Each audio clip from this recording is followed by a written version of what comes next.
శుభోదయం. ఇది శనివారం జూలై 5, 2025 జెఫర్సన్విల్, ఇండియానాలో పక్షిరాజులు కూడుకొనుచున్నవి లేక బ్రన్హమ్ టాబర్నికల్ నుండి. ఇప్పుడు సహోదరుడు జోసెఫ్ బ్రన్హమ్. అనుసంధానమయ్యున్న ప్రియమైన వధువా, దేవుడు తన 7వ దూత వర్తమానికుని ద్వారా మాట్లాడిన ఈ మాటలు ఇంకనూ మన ద్వారా అనగా యేసుక్రీస్తు యొక్క వధువు ద్వారా నెరవేర్చబడుచున్నవి. సంగమునకు వెళ్ళుటను నేను నమ్మని ఎడల నేను ఒక సంఘమును ఎందుకు కలిగి ఉన్నాను? మేము వారిని దేశవ్యాప్తంగా అంతటా కలిగి ఉన్నాము.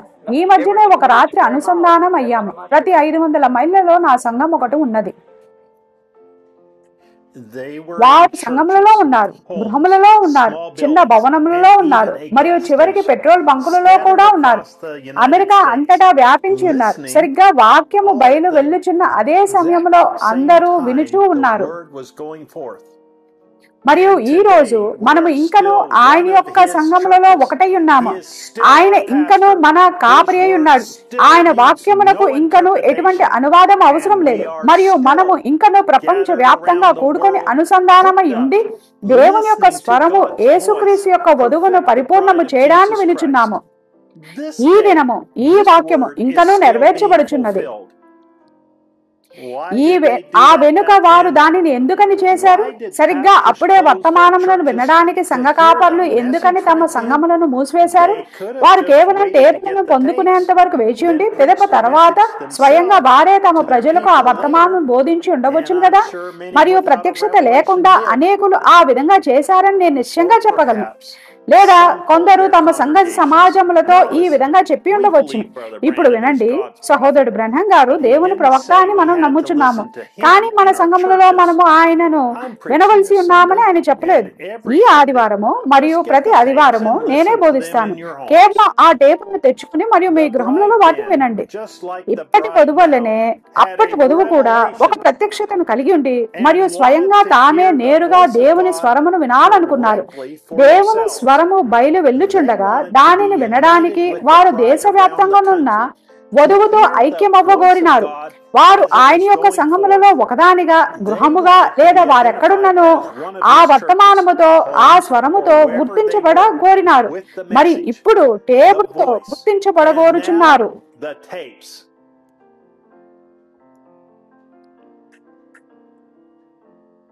ఈ దినము ఈ వాక్యము ఇంకను నెరవేర్చబడుచున్నది.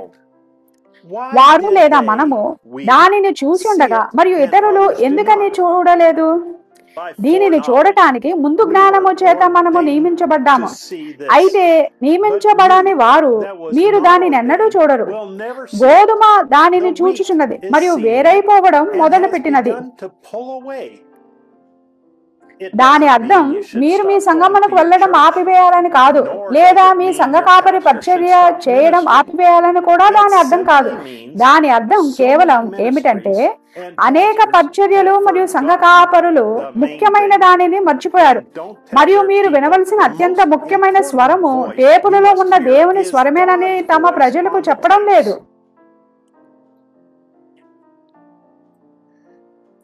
ప్రతి వారములోని ప్రతిరోజు సంగమునకు వెళ్ళడం మిమ్మల్ని వధువుగా చేయదు. దేవుడు కోరినది అది కాదు. పరిసయ్యులు మరియు సద్దూకుయులు ఆ బోధనను కంఠస్థం చేసుకున్నారు. వారు ప్రతి వాక్యములోని ప్రతి అక్షరమును ఎరిగి ఉన్నారు. కానీ సజీవమైన వాక్యము మానవ శరీరములో సరిగ్గా అక్కడే నిలబడి ఉన్నది. అయితే వారు ఏం చేశారు? ఈనాడు అనేక మంది అదే కార్యమును చేస్తున్నారు. వారు ఇట్లంటారు, ఆయన మాట్లాడుచున్నది సంఘ శాఖల గురించి ఉన్నది. ప్రసంగించడానికి వారు సహోదరుడు బ్రన్హమ్ గారిని వారి సంఘములలోనికి అనుమతించరు. కానీ మేమైతే వాక్యమును బోధించి మరియు సరిగ్గా ఆయన చెప్పిన దానినే చెప్పుచున్నాము. అది అద్భుతం. ప్రభువునకు స్తుతి కలుగును గాక. మీరు చేయవలసినది అదే అయి ఉన్నది. కానీ పిదప ఈ రోజు అది భిన్నముగా ఉన్నది. మీ సంఘములలో సహోదరుడు బ్రన్హమ్ గారి టేపును ప్లే చేయడం తప్పు అని చెప్తారు. మీకు మరియు పరిసయ్యులు, సద్దూకీయులు లేదా సంఘ శాఖలకు మధ్య ఎటువంటి తేడా లేదు. మీరు ఒక వేషధారి అయి ఉన్నారు. it's Jesus అప్పటి వల్లే నేరుగా తన సంఘముతో మాట్లాడుటకై లోపలికి వచ్చుటకు ప్రయత్నిస్తూ ద్వారమునద్ద నిలబడి తట్టుచున్నది యేసే ఉన్నాడు. direct to his church. మరియు వారు తమ తలుపులను తెరువరు మరియు వారి సంఘములలో టేపులను ప్లే చేయరు. అతడు మా సంఘములోనికి వచ్చి మరియు బోధించడానికి మేము ఒప్పుకోము. In our church and preach. శత్రువు వాడు బహిర్గతం చేయబడుటను ద్వేషిస్తాడు గనుక వాడు దానిని మలచి మరియు అనేక దిశలలోనికి త్రిప్పబోవుచున్నాడు. కానీ ఏది ఏమైనను అది సరిగ్గా మన కన్నుల ఎదుట ప్రత్యక్షపరచబడుచున్నది మరియు అనేకులు విడిచిపెట్టుచున్నారు. Many are pulling away. ఆది అందు వాక్యముండెను అని సంఘము చెప్పుచున్నది.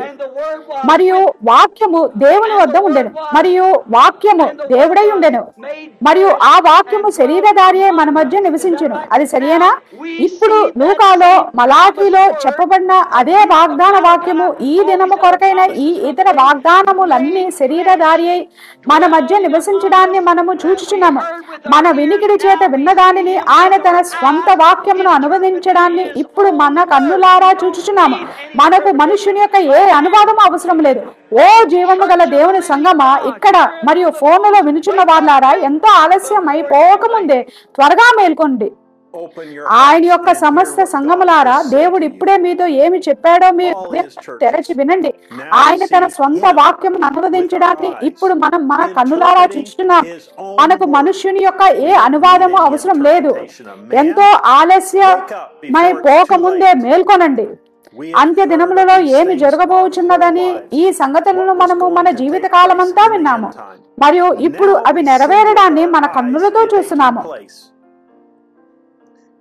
ఒకే ఒక్క మార్గం ఉన్నదని, మరి దేవుడు తన వధువు కొరకు ఏర్పాటు చేసిన మార్గమై ఉన్నదని ఆయన మనకు చెప్పాడు. మీరు తప్పక టేపులలో ఉన్న దేవుని స్వరముతో నిలిచి ఉండవలసి ఉన్నారు.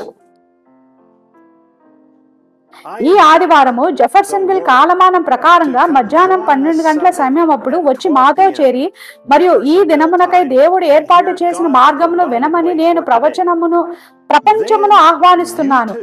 అప్పుడు మీరు కూడా నేను వింటిని కానీ ఇప్పుడు నేను చూచుచున్నాను అని చెప్పగలరు. సహోదరుడు జోసెఫ్ బ్రెన్హామ్. వర్తమానము 65-11-27 నేను వింటిని కానీ ఇప్పుడు నేను చూచుచున్నాను. లేఖనములు ఆదికాండం 17వ అధ్యాయము, నిర్గమకాండము 14వ అధ్యాయము 13-16 వచనములు, యోబు 14వ అధ్యాయము మరియు 42వ అధ్యాయము 1-5 వచనములు, ఆమోసు 3వ అధ్యాయము 7వ వచనము, మార్కు 11వ అధ్యాయము 22-26 వచనములు మరియు మార్కు 14వ అధ్యాయము 3-9 వచనములు, లూకా 17వ అధ్యాయము 28-30 వచనములు.